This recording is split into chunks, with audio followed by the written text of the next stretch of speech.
Hi.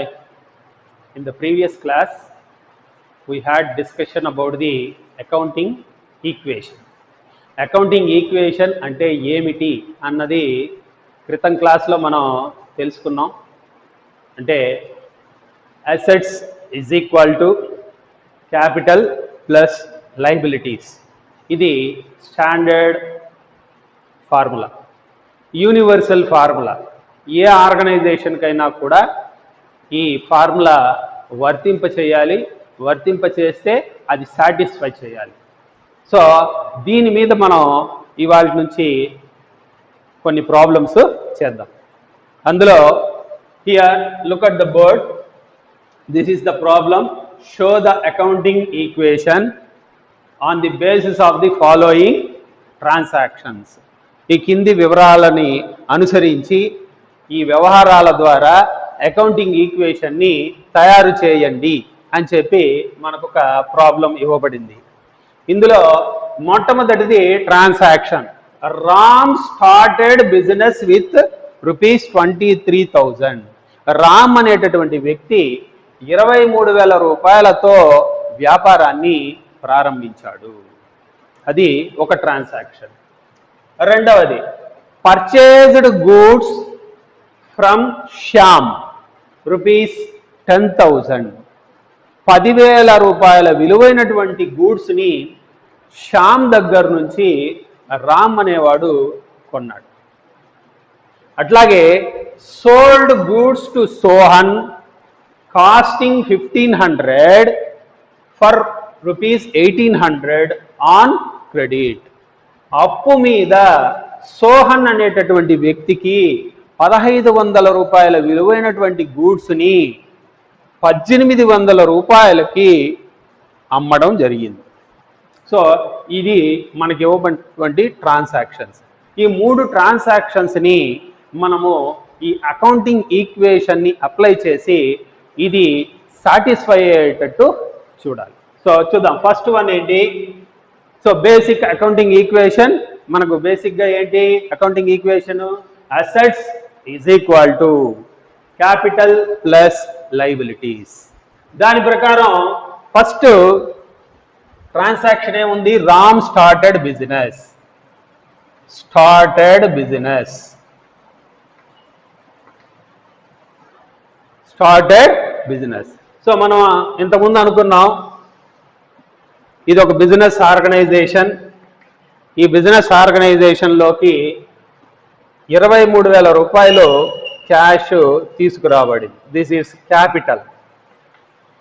This is capital అంటే వ్యాపారాన్ని ప్రారంభిస్తున్నాడు. బిజినెస్ ఆర్గనైజేషన్లోకి క్యాష్ అనేది వస్తూ ఉంది, తీసుకొస్తున్నాడు. ఎవరు తీసుకొస్తున్నారు? రామ్ అనేటటువంటి వ్యక్తి క్యాపిటల్ 23,000 రూపాయలని తీసుకొచ్చి వ్యాపారాన్ని స్టార్ట్ చేశాడు. అంటే ఈ రామ్ అనేటటువంటి వ్యక్తి బిజినెస్ ఆర్గనైజేషన్లోకి క్యాష్ అనేదాన్ని 23,000 రూపాయలు తీసుకొచ్చాడు. ఇది ఒక డైమెన్షన్. ఇంకొక డైమెన్షన్ ఏంటి? ఈ బిజినెస్ ఆర్గనైజేషన్ ఇది ఒక కల్పిత వ్యక్తి. Business organisation is an artificial person which is approved by the enforcement act. చట్టం చేత కల్పించబడినటువంటి కల్పిత వ్యక్తి, చట్టం చేత ఆమోదింపబడినటువంటి కల్పిత వ్యక్తే ఒక వ్యాపార సంస్థ. వ్యాపార సంస్థ. This is business organisation. ఈ బిజినెస్ ఆర్గనైజేషన్లోకి క్యాష్ అనేది తీసుకొస్తూ ఉన్నాడు. అంటే బిజినెస్కి అసెట్ అనేది ఏ రూపంలో వచ్చింది? క్యాష్ రూపంలో మనకి అసెట్ అనేది వచ్చింది. ఆ తరువాత బిజినెస్ ఆర్గనైజేషను ఎవరికి బాకీ పడి ఉంది? రామ్కి బాకీ పడి ఉంది. ఎందుకని? Business it is an artificial person. కాబట్టి ఈ ఆర్టిఫిషియల్ పర్సన్కి 23,000 రూపాయలు వచ్చాయి. ఈ 23,000 రూపాయల్లో ఉన్న 2 డైమెన్షన్స్ని మనం ఇప్పుడు డిస్కస్ చేస్తూ ఉన్నాం. ఒక డైమెన్షన్ ఏంటి? ఈ వచ్చిన 23,000 రూపాయలు ఈ బిజినెస్ ఆర్గనైజేషన్కి అసెట్. ఈ వచ్చిన 23,000 ఏ విధంగా వచ్చింది అంటే రామ్ అనేటటువంటి వ్యక్తి క్యాపిటల్ రూపంలో తీసుకొచ్చాడు. సో క్యాపిటల్గా తీసుకొచ్చాడు కాబట్టి ఈ బిజినెస్ ఆర్గనైజేషను రామ్కి బాకీ. అంటే బిజినెస్ ఆర్గనైజేషన్కి ఒక అసెట్ క్యాష్ గాను అదే 23,000 లైబిలిటీ గాను చెప్పబడి ఉంది. అంటే ఇక్కడ మనము బిజినెస్ ఆర్గనైజేషను ఏవైతే డైరెక్ట్గా ఓనర్కి బాకీ ఉంటుందో వాటిని క్యాపిటల్ అన్న పేరుతో పిలుస్తాం. అదే ఓనర్ కాకుండా ఇతర వ్యక్తులకి ఇతర సంస్థలకి బాకీ పడి ఉంటే వాటినన్నింటినీ అప్పులుగాను లైబిలిటీస్ గాను పిలవడం జరుగుతుంది. సో ఇప్పుడు మనకు అర్థమై ఉంటుంది, ఒకే ఒక transaction, Ram started business with ₹23,000. Ram అనేటటువంటి వ్యక్తి 23,000 రూపాయల క్యాపిటల్తో వ్యాపారాన్ని ప్రారంభించాడు. కాబట్టి 23,000 బిజినెస్ ఆర్గనైజేషన్కి ఈ బిజినెస్ ఆర్గనైజేషన్కి 2 డైమెన్షన్స్ లో ఉంది. ఒక డైమెన్షన్ ఏమో అసెట్ గా ఉంది, ఇంకొక డైమెన్షన్ ఏమో అదే 23,000 రూపాయలు రామ్ అనేటటువంటి ఓనర్ కి బాకీ ఉంది. సో ఓనర్ కి బాకీ ఉన్నదాన్ని మనం క్యాపిటల్ తో సూచిస్తాము.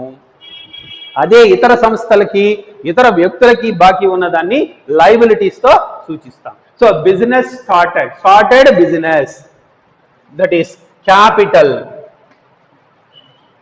Brought in. ఎంత తీసుకొచ్చాడు? క్యాష్ గా 25,000 రూపాయలు తీసుకొచ్చాడు. 23,000 రూపాయలు తీసుకొచ్చాడు.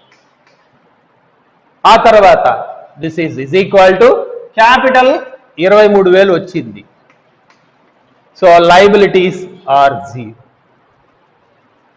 సో మీరు బాగా చూడండి, క్యాపిటల్ 23,000 తెచ్చాడు. అసెట్ ఏమిగా ఉంది? ఇది క్యాష్ గా ఉంది. ఇది capital, it is nothing but capital and it has no liabilities అనేటివి 0. సో ఫస్ట్ ఈక్వేషన్ మనకు సాటిస్ఫై అయింది. చూడండి, ఫస్ట్ ఈక్వేషన్ ఏ విధంగా సాటిస్ఫై అయింది? 23,000 రూపాయల ఆస్తులు ఉన్నాయి. ఎలా ఉన్నాయి? క్యాష్ రూపంలో ఉంది. So that is equal to 23,000 capital గా వచ్చి ఉంది. So 23,000. So plus 0, this is 0. So the accounting equation at the first step it is satisfied. So 23,000 రూపాయల విలువైనటువంటి ఆస్తులు ఉన్నాయి, 23,000 రూపాయల విలువైనటువంటి మూలధనము కూడా ఉంది. Next transaction, this is first one. And now move on to second one, purchased goods from Shyam. Shyam దగ్గర నుండి 10,000 రూపాయల విలువైనటువంటి గూడ్స్ ని రామ్ అనే వ్యక్తి కొన్నాడు. అంటే రామ్ కొనడము అంటే for the purpose of business కాబట్టి బిజినెస్ ఆర్గనైజేషన్ లోకి ఏమేమి వస్తూ ఉన్నాయి? గూడ్స్ వచ్చాయి. బిజినెస్ లోకి గూడ్స్ వచ్చాయి. ఎంత వర్త్ వచ్చింది? 10,000 రూపాయల వర్త్ గూడ్స్ వచ్చింది. ఈ వచ్చింది ఎలా వచ్చింది అంటే శ్యామ్ దగ్గర కొన్నాడు. బిజినెస్ ట్రాన్సాక్షన్స్ ని మనం ఇంతకు ముందే చెప్పుకున్నాం, 2 రకాలుగా ఉంటాయి అని. ఒకటి క్యాష్ ట్రాన్సాక్షను, ఇంకొకటి క్రెడిట్ ట్రాన్సాక్షను. ఇక్కడ ఎప్పుడూ కూడా ట్రాన్సాక్షన్ లో ఏమీ చెప్పకుండా పేరు మాత్రమే ఇచ్చాడు అంటే అది క్రెడిట్ ట్రాన్సాక్షన్. ఇక్కడ చూడండి, గమనించండి, ఇది క్యాష్ ట్రాన్సాక్షనా క్రెడిట్ ట్రాన్సాక్షనా అనేది ఎలా తెలుస్తుంది? Purchased goods from Shyam worth ₹10,000. 10,000 రూపాయల విలువైనటువంటి గూడ్స్ ని శ్యామ్ దగ్గర నుండి రామ్ కొన్నాడు. అంటే రామ్ కొనింది క్యాష్ కి అని చెప్పి ఇవ్వాల. ఒకవేళ ఇక్కడ మనకు ప్రాబ్లంలో ఫర్ క్యాష్ అని కానీ ఇచ్చి ఉంటే, purchased goods from Shyam worth ₹10,000 for cash అని ఇచ్చుంటే అప్పుడు ఇది క్యాష్ ట్రాన్సాక్షన్ అయి ఉండేది. కానీ ఇప్పుడు ప్రాబ్లంలో ఈ క్యాష్ ఫర్ క్యాష్ అనేది ఇవ్వలేదు కాబట్టి ఈ ట్రాన్సాక్షను క్రెడిట్ ట్రాన్సాక్షను. అంటే ఇప్పుడు బిజినెస్ ఆర్గనైజేషన్ లోకి ఏమొచ్చాయి? గూడ్స్ వచ్చాయి. అర్థమవుతుంది కదా? బిజినెస్ ఆర్గనైజేషన్ లోకి 10,000 వర్త్ ఆఫ్ గూడ్స్ వచ్చాయి. ఒకటి అంటే గూడ్స్ రావడం, గూడ్స్ అనేటువంటి stock is nothing but asset. ఇంకొక డైమెన్షన్ ఏంటి? శ్యామ్ దగ్గర బిజినెస్ ఆర్గనైజేషన్ కొనింది. ఎలా కొనింది? క్రెడిట్కి కొనింది. కాబట్టి 10,000 రూపాయల విలువైనటువంటి బాకీ బిజినెస్ ఆర్గనైజేషను శ్యామ్కి బాకీ పడింది. కాబట్టి ఇప్పుడు ఏమైంది? ఒక డైమెన్షన్ ఏమో గూడ్స్ రావడం వల్ల అసెట్గా కనబడుతూ ఉంది, ఇంకొక డైమెన్షన్ ఏమో బిజినెస్ ఆర్గనైజేషను శ్యామ్కి బాకీ పడింది కాబట్టి అప్పుగా తయారైంది. అదే చూడండి, ఇప్పుడు goods purchased from Shyam Shyam దగ్గర నుంచి గూడ్స్ కొన్నాడు. సో గూడ్స్ అనేటటువంటిది అసెట్ కాబట్టి గూడ్స్ ఎంత కొన్నాడు? 10,000 రూపాయల విలువైన దాన్ని కొన్నాడు. యాడ్ చేస్తున్నాం మనం, ఇప్పుడు యాడ్ చేస్తున్నాం. 10,000 రూపాయల గూడ్స్ యాడ్ అయ్యాయి. ఇక్కడికి వచ్చేకాడికి క్యాపిటల్లో మార్పు ఏమీ లేదు. అదే లైబిలిటీస్కి వచ్చేకాడికి లైబిలిటీస్ ఏమైంది? శ్యామ్ దగ్గర ఏమైంది? శ్యామ్ దగ్గర మనం అప్పుగా కొన్నాం కాబట్టి బిజినెస్ ఆర్గనైజేషను శ్యామ్కి బాకీ పడింది. కాబట్టి ఇక్కడ లైబిలిటీస్ 10,000 రూపాయలు పెరిగాయి. సో దిస్ ఈజ్ శ్యామ్ బాకీ. క్రెడిటార్ బేసిక్ టర్మ్స్ చెప్పుకున్నప్పుడు క్రెడిటార్ అని చెప్పుకున్నాం చూడండి. So Shyam become creditor. ఇప్పుడు ఈక్వేషన్ని టాలీ చేయండి. 23,000 ప్లస్ 10,000 33,000 రూపాయలు is equal to 0. Sorry, 23,000 plus 0 23,000 plus liabilities ఎంత పెరిగాయి? 10,000 పెరిగాయి. సో ఈ స్టేజ్లో చూడండి, 33,000 ఈజ్ ఈక్వల్ టు 23,000 ప్లస్ 10,000. అంటే మొత్తం చూడండి, 23,000 plus 10,000 becomes 33,000. So here in the second stage also accounting equation of the organization gets satisfied. So అదే విధంగా ఫస్ట్ స్టేజ్ లో కూడా మనకి సాటిస్ఫై అయింది. Now come to third transaction. Third transaction ఏం జరిగిందో చూద్దాం. చూడండి, sold goods to Sohan costing 1,500 rupees for 1,800 on credit. ఇది జాగ్రత్తగా చూడాలి. 1,500 రూపాయల విలువైన స్టాక్ని 1,800 రూపాయలకి అమ్మాడు. ఇందులో 2 డైమెన్షన్స్ ఉన్నాయి, జాగ్రత్తగా చూడండి. 1,500 రూపాయల విలువైన స్టాక్ని ఎంతకు అమ్మాడు? 1,800కి అమ్మాడు. అంటే ఎక్కువగా అమ్మాడా తక్కువగా అమ్మాడా? ఎక్కువకే అమ్మాడు. అంటే 1,500 రూపాయలది కాస్ట్ ప్రైస్ 1,500 అంటే సెల్లింగ్ ప్రైజ్ 1,800. అంటే ఇది ఎక్కువ కాబట్టి డిఫరెన్స్ ఎంత? 300. సో ఈ 300 ప్రాఫిట్. ఇప్పుడు మనకు ఈ 300 ప్రాఫిట్ ఎప్పుడు కూడా క్యాపిటల్ని ఇంక్రీజ్ చేస్తుంది. లాస్ అనేది క్యాపిటల్ని తగ్గిస్తుంది. సో ప్రాఫిట్ ఎంత వచ్చింది? 300 వచ్చింది. 300 వచ్చింది. అదే cost price of the good ఎంత? 1,500. 1,500 విలువైనటువంటి స్టాక్ వెళ్ళిపోయింది. 1,500 రూపాయలు విలువైన స్టాక్ వెళ్ళిపోయింది. 1,800 రూపాయలు విలువైనటువంటి గూడ్స్ అమ్మడం జరిగింది. 1,800 రూపాయలకి అమ్మడం జరిగింది.